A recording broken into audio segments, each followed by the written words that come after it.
Mirë se vini në Sinaloa në re, karteli El Capos hap portat e ferrit.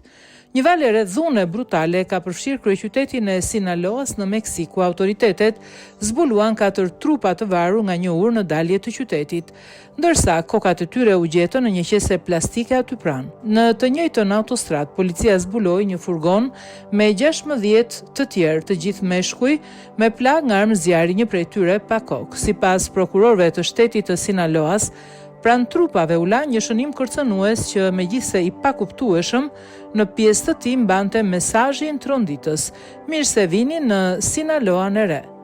Masakra lidhet me luftën e brendshme mes dy fraksioneve të fuqishme të kartelit të Sinaloas, Los Capitos, të udhëhequr nga djemtë e Joaquin El Capo Guzman dhe grupi rival La Maiza.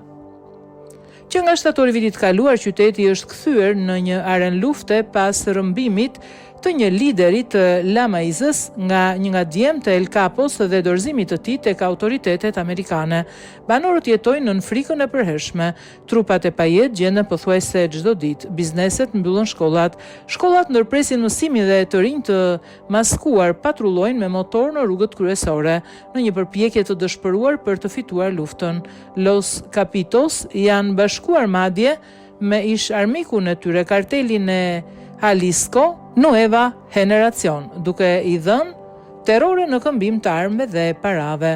Një antar i lartë i kartelit të Sinaloa se përshkroi situatën: Los Capitos po mbyteshin, nuk e përballonin më presionin. Lufta djeg miliona çdo ditë. Sipas ekspertëve, kjo aleancë mund të ketë pasoja të rënda për zinxhirët global të trafikut të drogës. Wanda Felbab Brown nga Brookings Institution tha: është njësoj sikur bregu lindor i Shteteve të Bashkuara të Amerikës të shkëputej gjatë luftës së ftohtë dhe të bashkohej me Bashkimin Sovjetik.